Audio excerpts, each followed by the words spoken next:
बिस्मिल्लाहिर्रहमानिर्रहीम। अस्सलाम वालेकुम नादरीन, आप यूट्यूब चैनल देख रहे हैं, मैं इमरान खान। नादरीन, पाकिस्तान तहरीक इंसाफ ने बड़ा कामयाब जलसा किया है। जलसे के हवाले से चंद चीज़ें मैं आप तक पहुंचा दूं। एक तो जो जलसे के इंतज़ामात हैं उन पे बात करनी है, नंबर एक। नंबर दो, हमने बात करनी है जलसे में लोग कितने आए और कहाँ कहाँ से आए। नंबर तीन, जो जलसा गाह के अंदर हुआ और जो स्टेज पे हुआ वो। और नंबर चार, जलसा का जो कंटेंट था, जो लोगों को कहा गया कि आपको हम एक लाया अमल देंगे आइंदा के लिए, उस हवाले से क्या हुआ। ये इंपॉर्टेंट चीज़ें हैं जो मैं आपके साथ शेयर करूंगा। नंबर एक तो ये है कि इंतजामात जिस तरह के थे, जिस तरह का एरिया चूज किया गया, लोगों ने बहुत शिकायत की कि यहाँ पे स्मेल आ रही है, जानवरों की वहाँ पे आलाइशें थी, वहाँ बहुत बदबू थी, कचरे का ढेर था जिसको हटाकर ये जलसा गाह बनाई गई है। लिहाजा ये जगह ठीक नहीं थी। इससे बहुत बेहतर जगहें पेशावर में मौजूद हैं जहाँ पे ये जलसा हो सकता था, लेकिन डेलिबरेटली इस जगह का इंतखाब किया गया। और जो इंतज़ामिया की तरफ से रुकावटें खड़ी की गई, ये मैं इंतज़ामिया की बात कर रहा हूँ, तो खैबर पख्तूनख्वा की जो सरकारी मशीनरी है, जिस तरीके से उन्होंने रुकावटें खड़ी की, उनकी वजह से भी लोगों को बड़ी दिक्कत पेश आई। और एक और चीज़ जो मुझे कुछ जर्नलिस्ट हैं वो बड़े हैरान हो रहे थे अपने, क्योंकि एक बड़ी लंबी इस पर ट्रांसमिशन की, तो हमें एक दो जर्नलिस्ट, मेरी फ़ोन पे उनसे बात हुई, शाकिर अवान साहब ने बताया, कहते जी पुलिस का इंतज़ामिया का रवैया बड़ा अजीब था। ऐसा लग रहा था कि पाकिस्तान तहरीक इंसाफ का जलसा जिस सूबे में हो रहा है या जिस इलाके में हो रहा है, ये वहाँ उनकी हुकूमत नहीं है, ऐसा लग रहा था। तो ये जनाब जलसे के इंतज़ामात हैं। वैसे ये मिर्ज़ा अफरीदी साहब ने किया, तो ये इतनी बदबूदार जगह को क्यों चुना? वहाँ पे गट्टा मिट्टी, बहुत ज़्यादा मिट्टी उड़ रही थी। सहाफ़ियों ने शिकायत की, लोगों ने शिकायत की कि एक हमें धूल मट्टी के अंदर ला के यहाँ पे जलसा करवाया गया, और स्टेज तो बहुत बड़ा, बहुत ऊंचा, बहुत दूर बनाया गया था, तो वहाँ पे तो प्रॉब्लम होना नहीं था। बहरहाल उसके बाद जो दूसरी चीज़ है वो ये है कि जलसे के अंदर कंटेंट देखें, लोग तो बहुत बड़ी तादाद में आए, नो डाउट। 2-2, 3-3 किलोमीटर तक लोग बता रहे हैं कि अवाम बाहर फिर रही थी सड़कों पे, और बाहर भी एक बड़ा जम्मे गफीर था।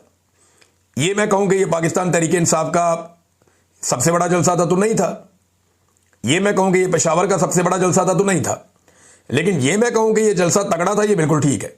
ये तगड़ा जलसा था। इमरान खान ने कॉल दी हुई थी, लोगों ने निकलना ही निकलना था, लोगों ने आना ही आना था। इमरान खान की कॉल पे लोग आ गए। अब जो इस वक्त हुकूमत है, वफाकी हुकूमत, PMLN वगैरह, वो ये कहेंगे जी कोई भी नहीं आया, और जो पाकिस्तान तहरीक इंसाफ के लोग हैं वो कहेंगे जी बहुत ज़्यादा लोग आए। लेकिन अगर आप विजुअल्स देखें तो आपको पता चलेगा कि इमरान खान की कॉल पर लीडरलेस जलसा था। लीडर तो था ही नहीं ना। ये जितने लोग हैं इनसे तो अवाम नाराज है। पाकिस्तान तहरीक इंसाफ का कारकुन अपनी जो लीडरशिप है उससे नाराज है कि आप प्रोटोकॉल एंजॉय कर रहे हैं, आप AC वाले कमरों में बैठे हैं, आप बेहतरीन खाने खा रहे हैं, आप इक़्तिदार के नशे में हैं, और हमारा लीडर जेल में।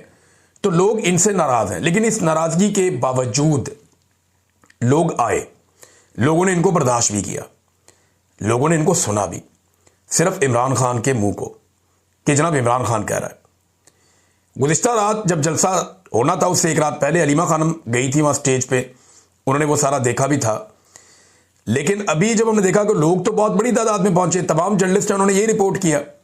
रिजवान गलदी साहब थे, उन्होंने बताया, सदीक जान साहब वहाँ पे थे, उन्होंने बताया, और हमारे जो दोस्त वहाँ पे सहाफ़ी मौजूद थे, उन तमाम ने एक ही बात बताई कि लोग बहुत बड़ी तादाद में आए और हर तरफ से निकल कर आए।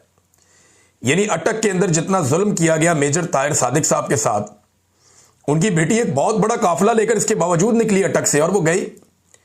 जो आलिया हमजा साहिबा ने किया, उन्होंने बाकायदा कैंप्स लगाए और बड़ी तादाद में उन्होंने पंजाब से लोगों को पहुंचाया। फिर खैबर पख्तूनख्वा में हर तरफ से काफिले आए।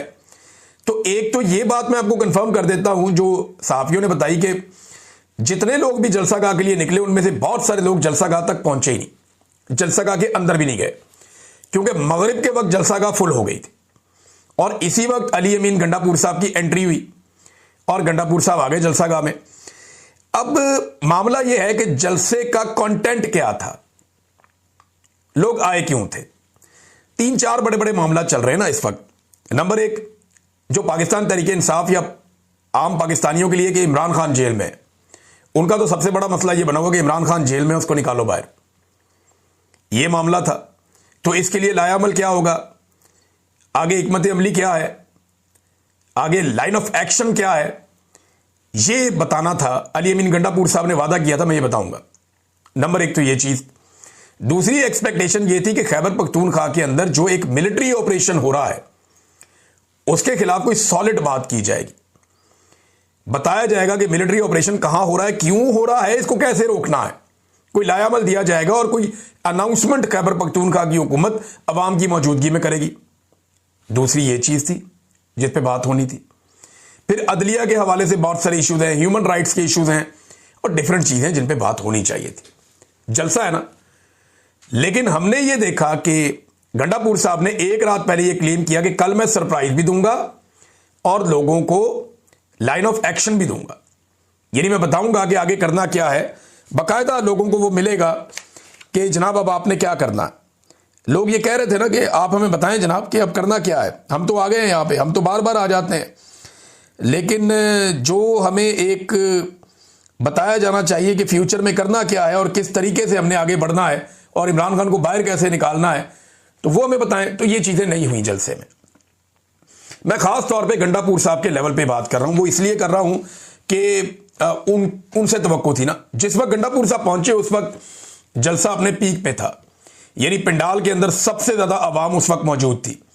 तो बजाय इसके कि वो अपनी बारी का इंतजार करते, नॉर्मली तो ये होता है ना कि वजीर आला तो आखिरी 2-3 तकारीर में एक तकरीर वजीर आला की होती है। जो प्रोटोकॉल है वो तो यही है कि बैरिस्टर गौहर और सलमान अकरम राजा से पहले गंडापुर साहब तकरीर करेंगे और इनके बाद फिर कोई भी नहीं करेगा। लेकिन एक अजीब बेतरतीब किस्म का जलसा था, कोई समझ नहीं आ रही थी कि इसको चला कौन रहा है और ये चल कैसे रहा है, कोई एक लिस्ट ही नहीं थी। गंडापुर साहब ने देखा इस वक्त रश बना हुआ है, आवाम बहुत ज्यादा आए, फटाफट माइक पकड़ा, तकरीर कर दी। टीवी चैनल से रिपोर्ट किया, मैंने मकामी साफियों से पूछा, उन्होंने कहा जी ऐसा नहीं है और इस पैमाने पर नहीं है, स्टेज था ही बहुत दूर, लोग नीचे से रोला डाल ही नहीं सकते थे।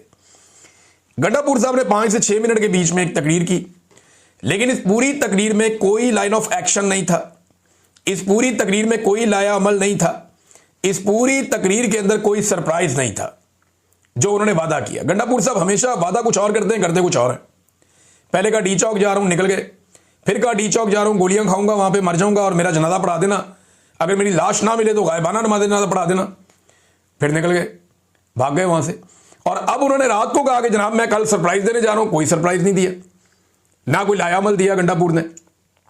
असद कैसर साहब की तकरीर बड़ी जानदार थी, उन्होंने यानी ऑपरेशन के हवाले से गंडापुर ने कोई वजाहत नहीं की, कोई खुल के बात नहीं की, कोई सरप्राइज नहीं दिया, कोई बड़ा ऐलान नहीं किया, बल्कि अली मोहम्मद खान साहब ने एक दिन पहले उनके हवाले से जो समा टीवी के ऊपर एक खबर चलाई गई थी कि कोई बड़ा ऐलान मुतवक्के नहीं है जलसे में, वो खबर दुरुस्त साबित हुई कि अली मोहम्मद खान साहब की जो इंफॉर्मेशन थी वो शायद ठीक थी।